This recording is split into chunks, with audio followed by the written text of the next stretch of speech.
Hi guys. So welcome back. Today's book is not my normal like witchy horror because I'll read kind of anything. And so now I want to just do videos on kind of almost everything I read. So I was going through my list of books that I've read this year on my Goodreads. My Goodreads is it's either at Pale Witch Cass or it's the Librarian. My husband thought that was funny because I'm bi, and so he had me change my name on Goodreads to Librarian. But the picture is a picture of me if you want to follow me on there.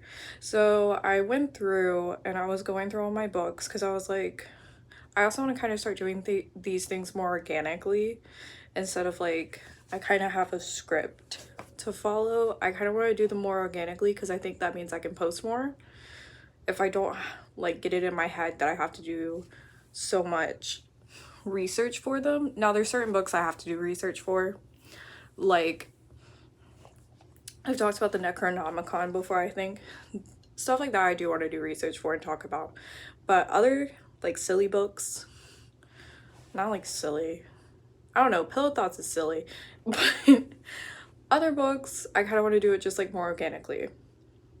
Also, I want to start stacking filming, so I will be wearing the same shirt in multiple videos and you'll get over it. So when I was making this list, I found on my iPad that I had already made this right here for Pillow Thoughts. I'd already made a little script.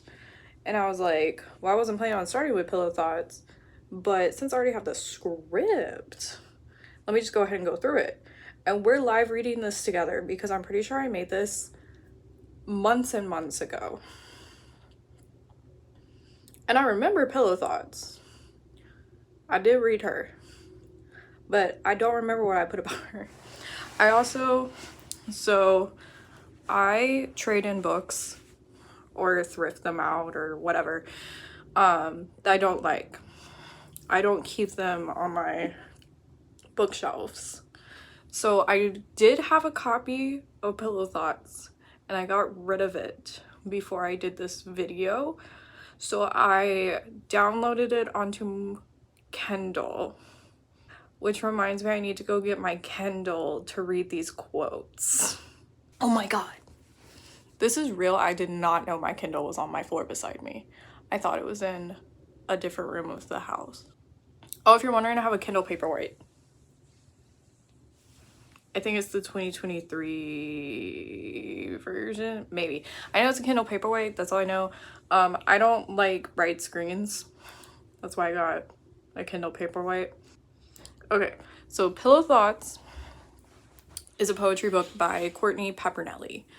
I would consider it a rather well-known poetry book. It's also a series. I believe there's 4 books in it currently, because that's what Kindle says. And the first 2 are on Kindle Unlimited if you wanted to read along. So I read the first Pillow Thoughts. I have not read the other ones yet.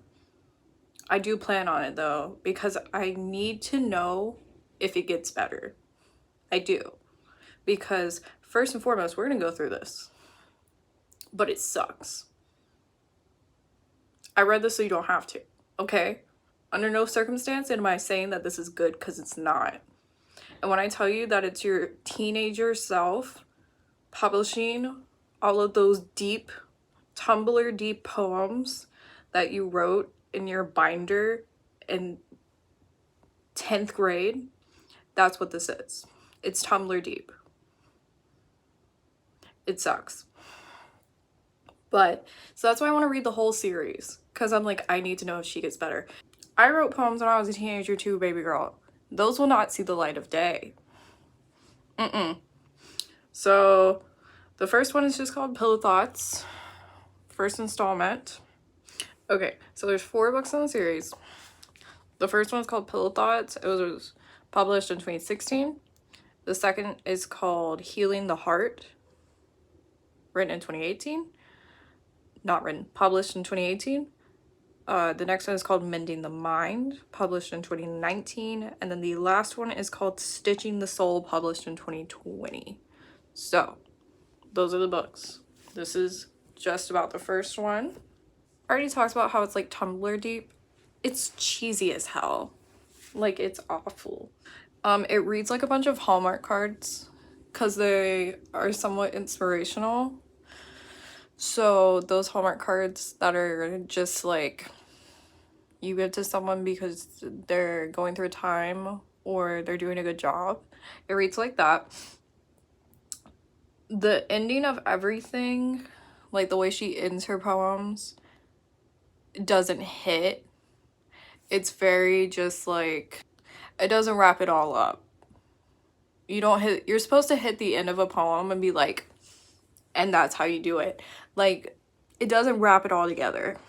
Okay, so on Goodreads, this has 3.82 stars. It has 48,769 ratings and 4,177 reviews. This is as of September 9th is when I'm filming this video. Also happens to be my birthday. Happy birthday to me, I'm 26. Anyway, the majority are 5 stars, which surprises the fuck out of me, because what do you mean?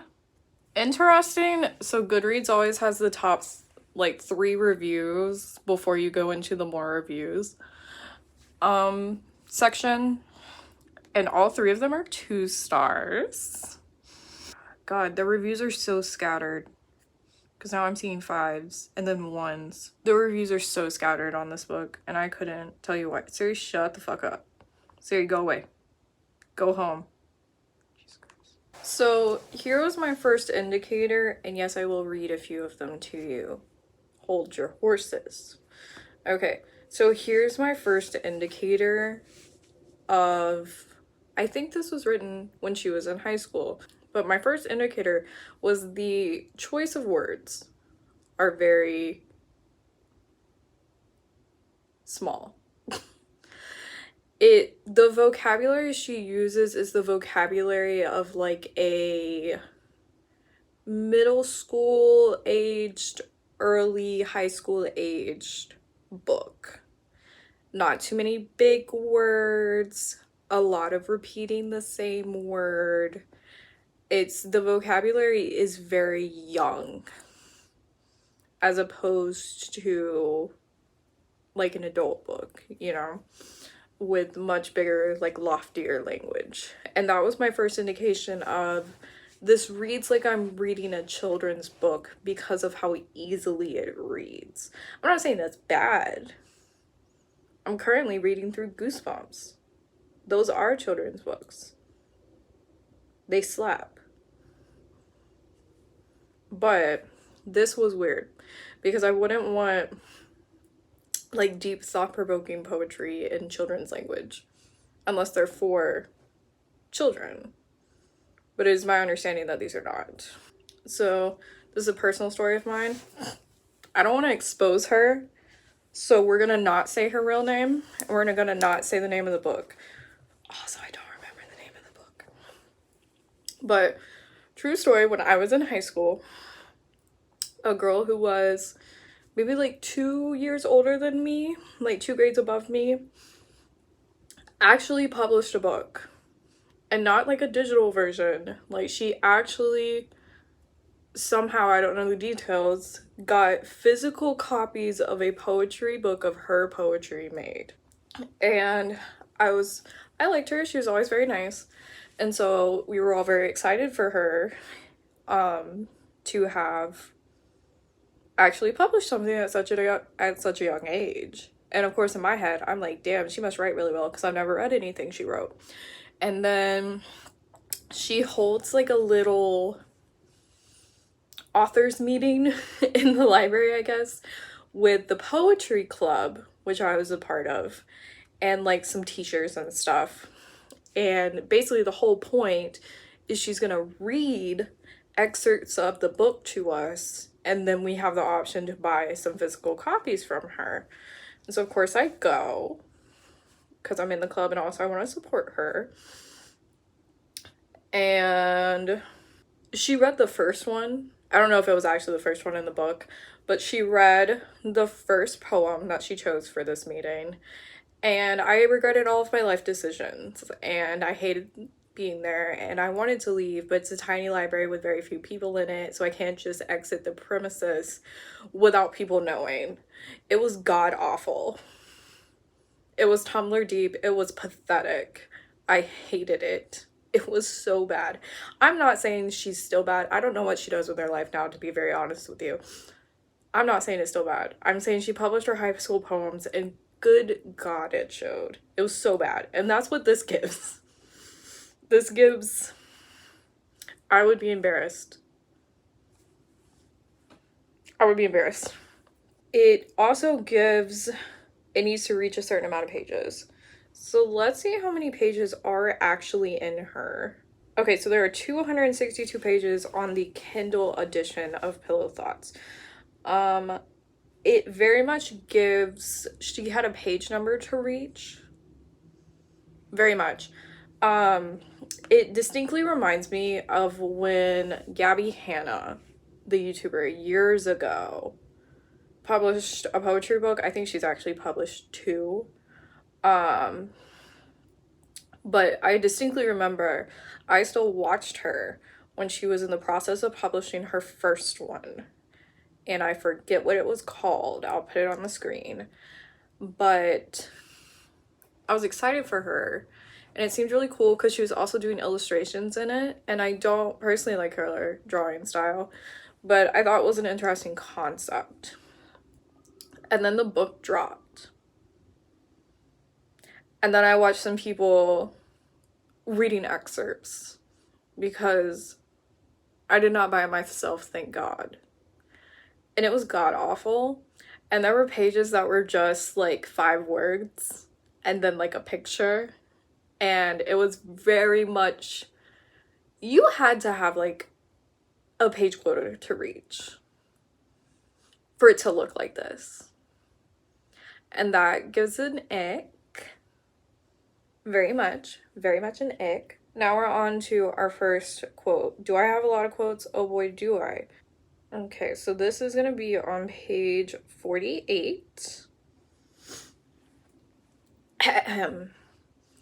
It's the last day of the year, and I still lose myself in good books and warm tea, those quiet nights, and writing your name on my windshield.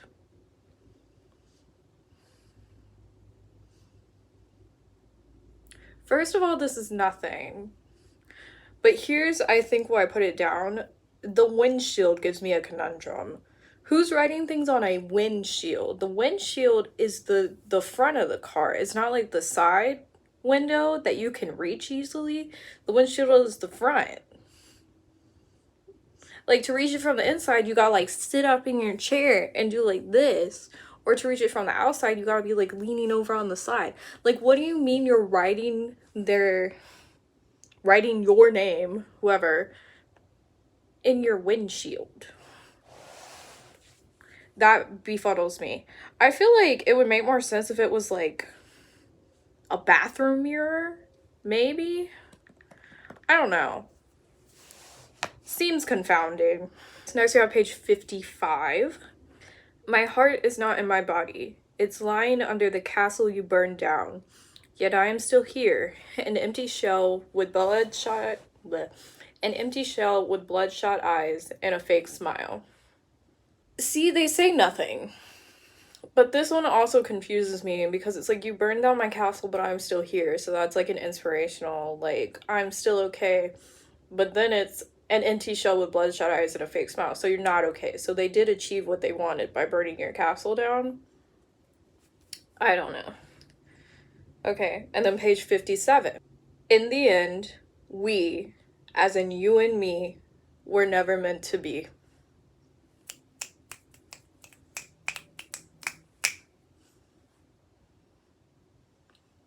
Yes, you and me would be the definition of we. I am so glad that we learned vocabulary in school.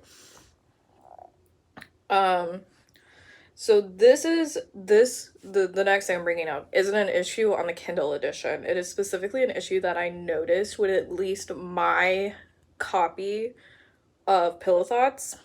And again, I got it at like a thrift store or something like that. So I don't know originally what, like, if it was a Target edition or a Barnes and Noble edition or like anything like that. I found it used at a bookstore. So some of the poems, like, she either puts them far left, far right, or center on the page. And some of them, the way the pages are bound, the words were actually in the crease, like in where they were like stitched and glued together, and it made it super hard to read them. It was like whoever had, I'm not saying this is on Pepper Nelly because she didn't physically put the books together. It's whoever published it. The words were like in the crack and you couldn't really read them that well. I don't know.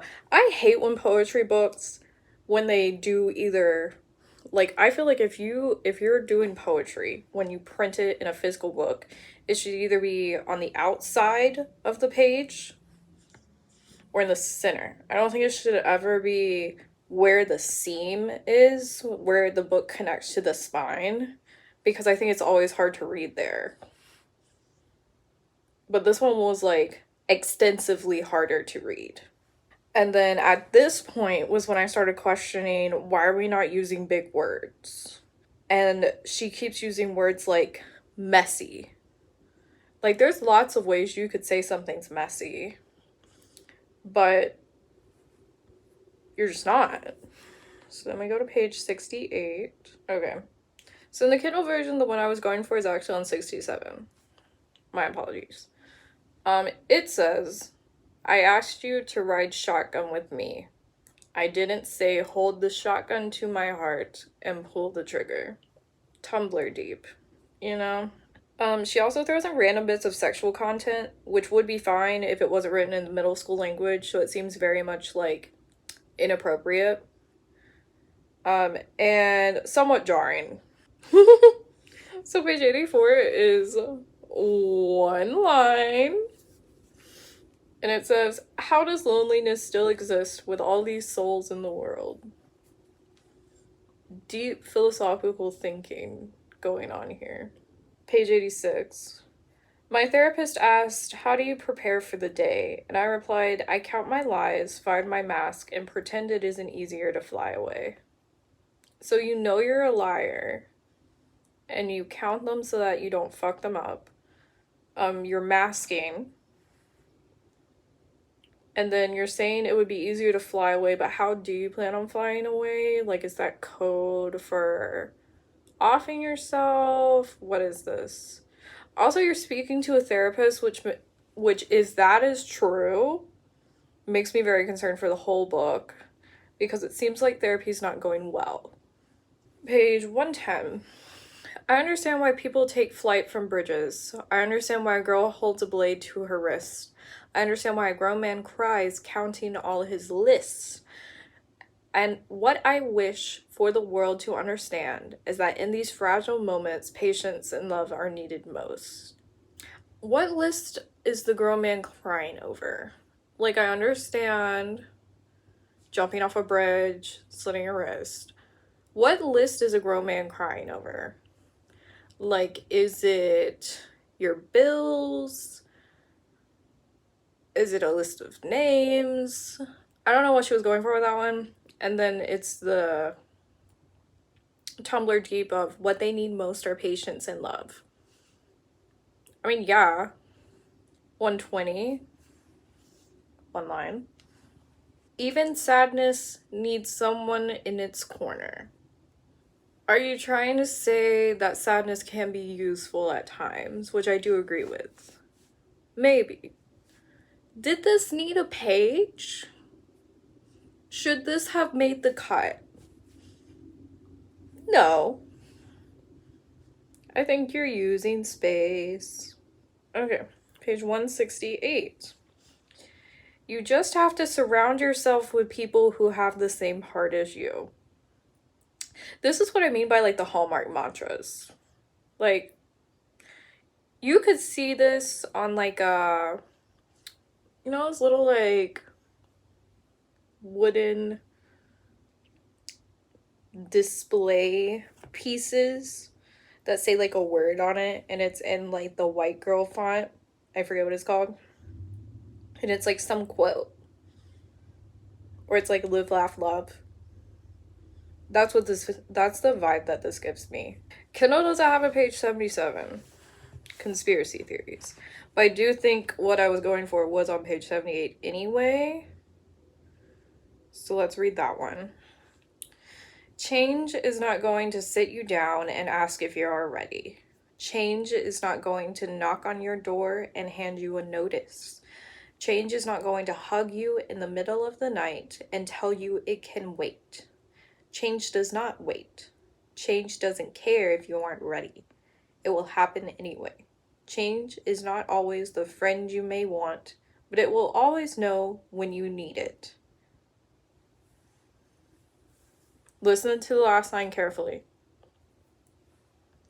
It's Batman, basically. You did not just relate change, the concept of change, to the concept of Batman. Now, if anyone's not a nerd out there and doesn't know exactly how that is like Batman, the thing with Batman is that basically he's the hero that Gotham needs, not the hero that Gotham wants, is kind of like a thing with him. He's what the city needs, not necessarily what they asked for, okay? Right? So that's what she's going with. I think that's what she's going for with this one. And I'm sorry, but how do you plan on being deep with Batman? I mean, if you're going full nerd with it, sure. There's a lot of like philosophical issues that surround things with Batman. But like, you cannot end that after you say change 57 times with it's Batman, basically. No, sweetie. No. Girl, why? I think the one I meant to say is on the Kindle edition, page 181. It says, be easy now. Take some time to clear the rubble in your head and teach your heart that some things are better left unsaid. Don't worry if sometimes things break and change and burn, because these are things to help you learn. And I know there's still a part of you inked into your skin like a damaged tattoo. Just don't forget to love yourself too. The language is so bad. It's so bad, and also the inked into your skin like a damaged tattoo seems weird to me. I feel like you should have put a faded tattoo instead of a damaged one. Because you're talking about if sometimes things break and change and burn, because they're there to help you learn, and there's still a part of you inked into your skin. So like the things that happen to you are still on your skin. And then she says like a damaged tattoo. As a person with 28 tattoos, none of which you can see here, I feel like you would have had more impact with a faded tattoo, because a damaged tattoo would be like some sort of physical injury to the area where the tattoo is, or that tattoo didn't heal right. Whereas if we're talking about over time being okay, it would be like tattoos fading, so you can't see them as well, but they're still there. You know what I mean? Or maybe like a tattoo that you cover would have been a better metaphor. I don't know. So then we get to on Kindle page 183. And let me actually check this, because this one actually has a title. It's called 23. And I need to know how old she was in 2016. Have I been saying Peppernelli this whole time and it's actually Peppernell? My severe apologies. I did not mean to mispronounce her name. If I happen doing that, I'll find out when I read this. My apologies if I've been saying it wrong. Courtney Peppernell. Okay, this took a weird amount of digging, but I'm on Everybody Wiki. I realize this isn't a, like, trusted source, but this is literally all I could find when I was trying to find out how old this woman is. She was born in Sydney, Australia in 1990. So that means in 2016 she would have been 26, turning 27. Somewhere in there. Maybe she didn't write it in high school. Oh my god, but it gets written in high school. It's so bad. Also, this explains something. There's a foreword at the beginning that's like a Chainsmokers lyric or something. And it says that the Chainsmokers discovered the book after launch and posted Peppernell's poetry on the social media platforms. The book went viral, catching the attention of traditional publishing house Andrews McMeel, who then acquired the rights and republished Pillow Thoughts in 2017. So that's interesting that the Chainsmokers saw you. So she, like, self-published it, I believe. Yeah, she self-published it in 2016, and then it was, like, actually picked up with a publisher in 2017. I mean, that's rad as hell if the Chainsmokers picked you up and put you on blast. That's cool. But, okay, so that means when it was published, when she self-published it, she would have been 26. So I guess she could write about being 23. But I swear, these have to be from high school, unless this is her actual vocabulary, which scares me. Okay, well, that took a long time. But anyway. This one is called 23. One day you wake up and you're 23 and you can't remember what it feels like to be 17, but you still cry to your mother after a bad day and you look a little older, but you don't really feel it. One day you're 23 and your great aunt is telling you how mature you look and how you grew a little taller, but inside you still remember sitting under the oak tree reading with no meetings tomorrow and no rent to pay, and the only thing you can think about is how at 17 you thought at 23 you would know everything, and now you can't remember how you got from there to here.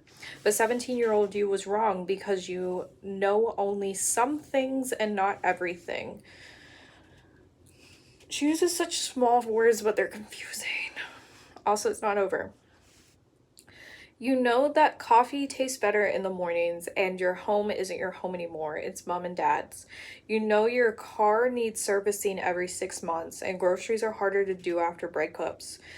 She liked cookie dough and walnuts and strawberry flavored milk, and now every time you go to the store, you can't buy spaghetti without remembering it was a Friday night and she kissed you for the first time, and the heat from her skin could have set your entire place on fire. One day, you're 23 and you're trying to explain to a 17-year-old all the mistakes you made so that they won't make them too, when all you really want is for someone to realize you still don't have the first clue. So she's talking about a pretty universally acknowledged thing, and I am the age when she published this book, so I can, I guess, talk about that idea. I didn't think I would have my shit together by 23, though. I thought I would hopefully be doing well, which I'm not doing bad. And I wasn't doing bad at 23, but I feel like it's such a universal concept of, like, you kids, and I still consider anything that ends in teen a kid. Because you're a kid. Anyway, kids always think that adults have all the answers. And then you become an adult and you realize that they're just guessing. And that's, like, very universal. And I think that she didn't address it very well, and that she addressed it with, like, weird way of putting it, I guess. Like, so melancholy. But the main reason I picked this was because this is the first piece of poetry that I think explicitly talks about a lesbian relationship or a female relationship. So that was cool. We love representation. But as soon as I saw that, I was like, well, that will get you. Being a book that shows representation other than straight white cis people is going to get you some recognition. 192. If you are in love and withering, then this is not love, because when in love, a rose should bloom. You use love 3 times in the same sentence, and I don't like that. I mean, comparing it to a flower, I don't know, it's just, everything she does has already been said and already been done, and like, it's very boring. Okay, this is page 216. Make a list. Write down the most important things. I'll give you the first. You. Shut the fuck up. Shut the fuck up. You are so cool. You are so cool. Okay, this one's a repeating one that irritates the fuck out of me. I think repetitive poetry can be done so very well. It is not done well in this book. So this one has a title. It's called Throw Down Your Scissors. Throw down your scissors, your skin is much too strong. Throw down your scissors, even when tears flow all night long. Throw down your scissors, there are other ways to let the light in. Throw down your scissors, let your faith seep down into your skin. Throw down your scissors, you are loved in every way. Throw down your scissors, stay here with us and fight another day. Now I have a few complaints. Throw down your scissors. It's hard to say. I don't like that. Now I am tongue-tied. Fun fact. So I talk fine. It was not an issue growing up, but I do notice certain things I have to focus harder to say. And that's one of them. Second of all,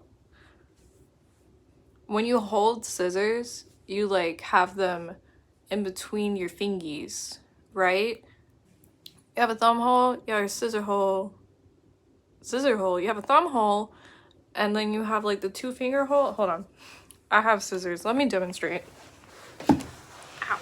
I just hit my elbow. Okay. Scissors. So you like hold them like this, right?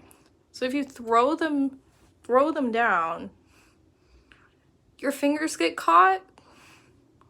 So the throwing of scissors confuses me if you have them like this because you're gonna use them. So to like throw it, you would need it like this or like this, right? That confuses me. The second thing that confuses me is she's acting like, what I assume she's going for is that you're like cutting yourself with the scissors. Personally, not getting into too much detail, but with personal experience / knowing others with personal experience, you don't do it with scissors. Which, I mean, these are like office scissors, so these aren't very sharp. But like even sharp scissors, like sewing scissors or cooking scissors, you don't do it with scissors because it's hard. Like, you do it with something sharp, but are you like this?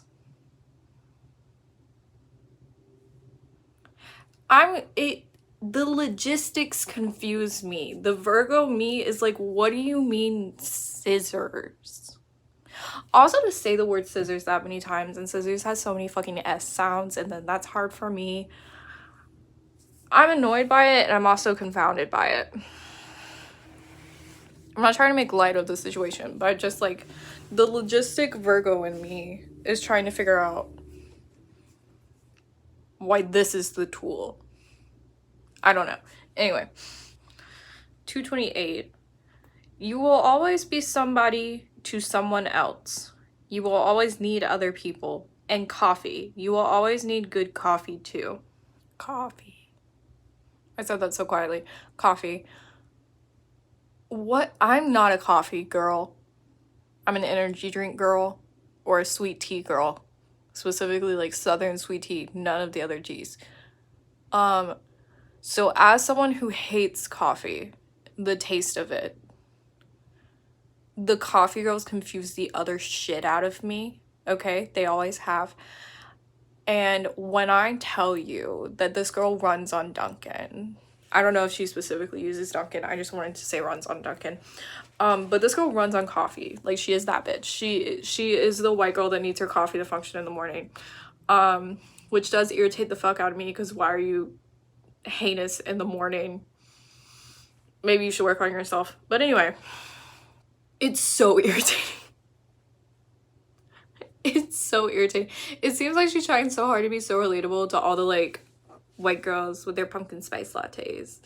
And shut the absolute fuck up. I have a list that's a little farther down on my little script here of the themes that she uses excessively, and I don't mean like overarching themes of like self-harm or something. I mean like coffee. Like words, nouns. That is a noun, isn't it? I wasn't great at grammar. That come up too often. Okay. So she keeps using the same words to describe things. And it's also cut up into multiple sections.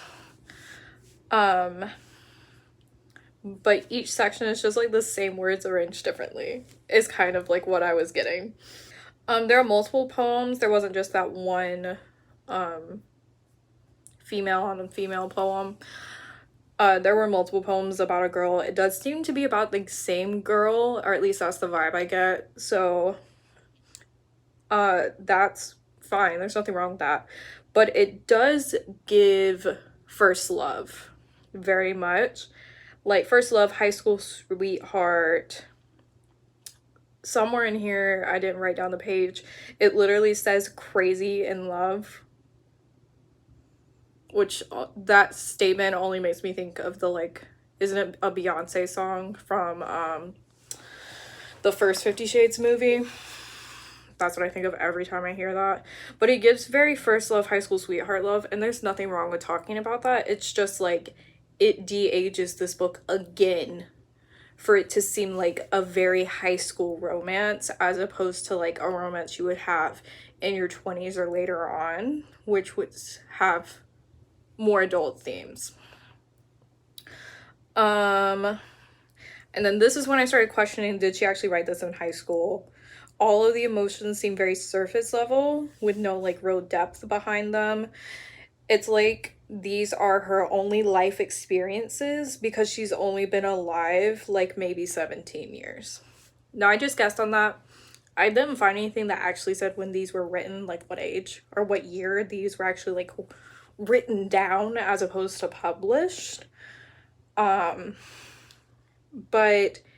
it seems like she doesn't have a lot to talk about in the way that usually, if there are not extenuating circumstances, children do not have an excess of life experience because they have not been alive very long, and because when you're a kid, most of your experience is school.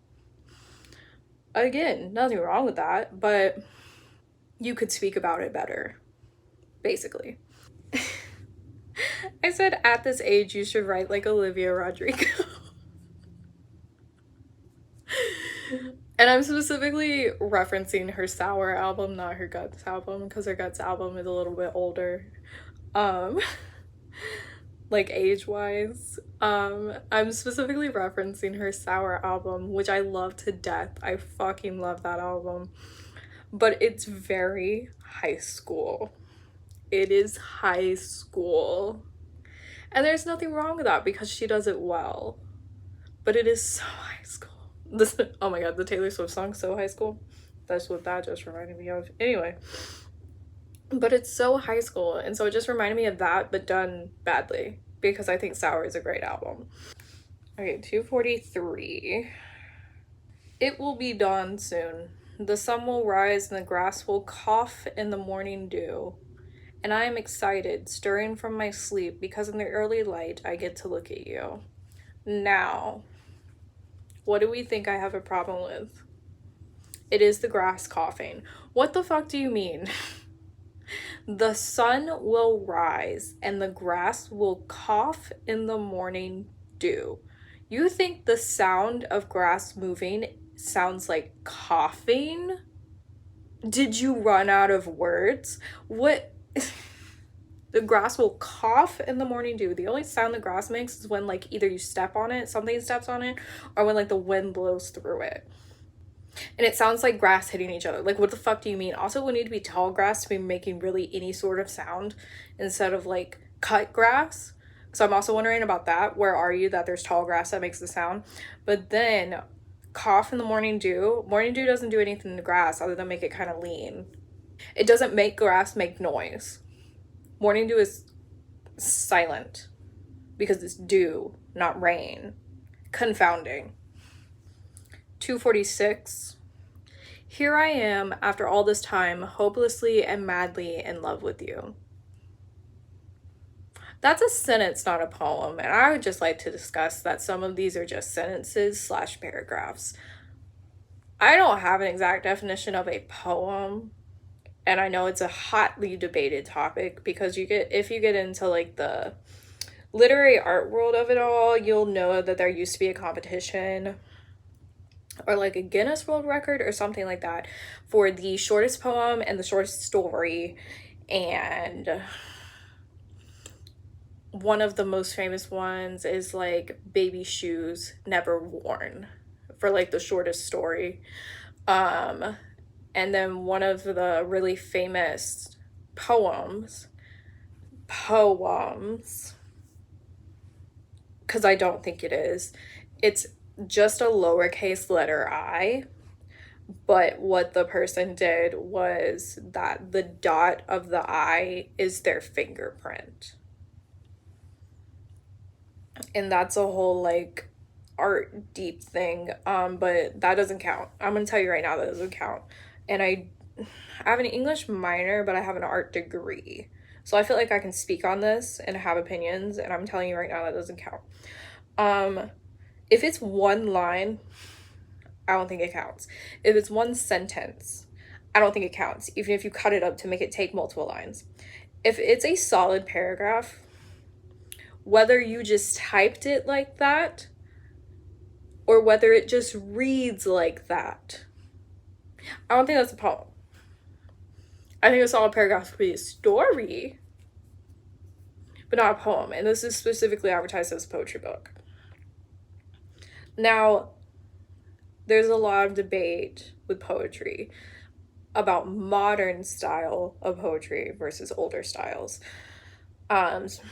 Specifically with like modern styles, a lot of times don't have a rhyme scheme. They're a lot of times very just like, I don't want to say word vomit because that sounds bad, but it's like very much just writing down your thoughts and putting spaces and lines in between them. And personally, I think it does still count and that it can be done well. Do I think most people do it well? That's a different story. But I'm not mad at modern poetry. I'm not mad at older poetry. I think they're all valid, but I do not think they're all done well at all. I also think her little rhymes that she has in here suck. You could do so much better. Okay. That is the last of my quotes. You're welcome. Okay, so the list of references that I told you about earlier, they are coffee, curves, thighs, thunderstorms, freckles, sun on a rainy day, flowers, and butterflies. And all I'm saying is that seems like a white girl's Instagram. And you should go listen to Bill Burnham's song that I believe is titled White Girl Instagram. White Woman's Instagram, I think is what it's called. It fucking slaps. And it's very accurate. This just sounds like a white woman's Instagram, and those are fucking boring. They're not cute. They're boring. Anyway. It reads like someone fantasizing about marriage as perfect and not being old or experienced enough or experienced enough to understand that it's actually hard. It does sound very fantastical, which is why I say it sounds like a first love, like a high school sweetheart, where you don't actually know that, like, marriage takes work, or that you're gonna have bad days, or that you're gonna fight. Like, it's things like that where it's very like Disney. They're not going to show you any of the bad times. It tries to make mundane things seem amazing, but they aren't. Let's reference back to the grass coughing with the morning dew. Please get a thesaurus. Oh my fucking god. They're not that expensive, and you could just use the internet and it's free. For the love of God, buy one. There are multiple jellyfish drawings throughout the whole book. And don't get me wrong, I do like it. I think jellyfish are cool. I think having the jellyfish as kind of like the theme, and then she kind of like will put it in a hat or like whatever the fuck during the book, I think that's fine. I have no qualms. What I do have qualms with is I think it's the same drawing that they're just adding things to. So I'm going to be very controversial with this statement. A real artist would not take the same, like the cover of the book, right, has jellyfish. They would not then take that same jellyfish and just add things, like put a hat on it, give it a briefcase, put a jacket on it, or like stuff like that. Like copy and pasting the same exact jellyfish drawing every single time. And it seems like that's what they do. I'll put up a few examples, but it seems like that's what they do. A real artist would redraw the whole thing. What you're doing if you're just copying is you're saving time. And if you're taking it seriously, you would redraw it. If she goes, okay, thank you for this like beautiful plain jellyfish. Now for this section, I'd like the jellyfish to be in like a robe holding a cup of coffee. You know, like something cute like that. You would redraw the whole thing. You would start from scratch. You would not take the same jellyfish that you already drew and then just like Photoshop in a robe or like whatever the fuck onto it. You would redraw. It's lazy, frankly. And it's not like the drawing is that hard. These aren't that complicated of drawings. And I can say that as someone with a literal art degree in literally drawing realistic people, which is not easy. I question whoever drew it. Do I know? Actually, no. Let me find out. Okay, y'all are just gonna have to tell me the answer to this in the comments, because it says that Rosie Blott, I don't know how you would pronounce that, illustrated Pillow Thoughts, but when you click on it, it's her like self-published cover. It's not the jellyfish cover. And then when you look in the back and like the, what do you call it, where they have the ISBN and shit in the book, it says art director Diane Marsh. I don't know who actually drew the jellyfish, because I looked up, there's like a Diane Marsh that does like pictures of people that I found, but I don't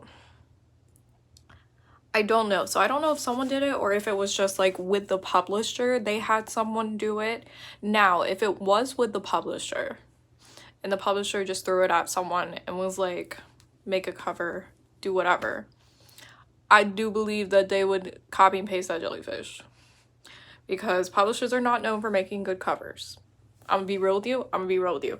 A lot of times I've heard that publishers will just throw something together that they think looks good, and then that is what your cover will be. It's not necessarily gonna be a nice, well thought out cover. I don't know if that's what happened, and I can't figure out who drew the fucking jellyfish, and it's irritating the shit out of me. Wait, what if I just Google who drew the jellyfish? Okay, I found an interview on readpoetry.com from 2019 by Liz Newman, where Liz asked, everyone associates that beautiful jellyfish, oh my god, everyone associates that beautiful jellyfish with your collections of poetry. Can you describe how the jellyfish came to be and how that has become such a huge part of your personal brand?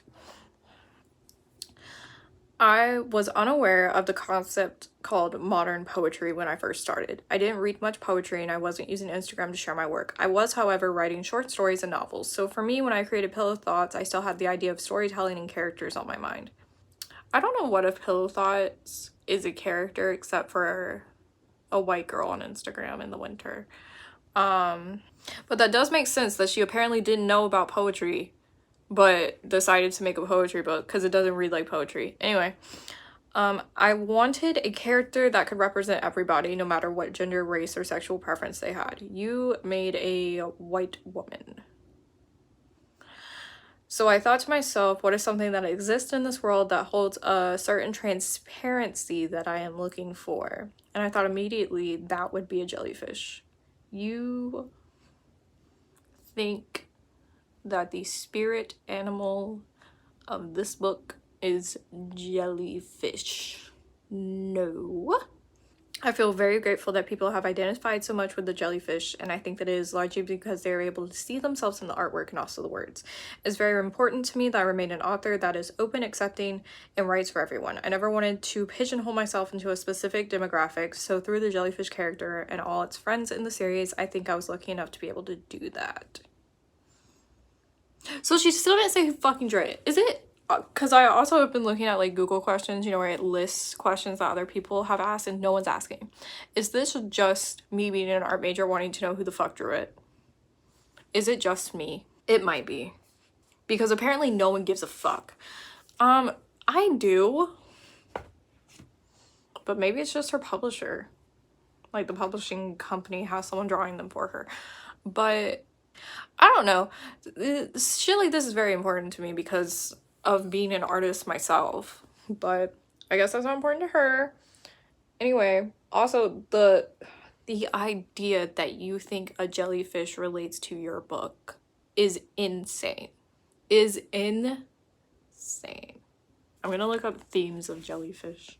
I'm not talking about like book things where book themes or something where jellyfish have been used. I'm talking about the like witchy spiritual side of things where like spirit animal, like what does the animal, the jellyfish, like usually represent? That's what I'm looking for.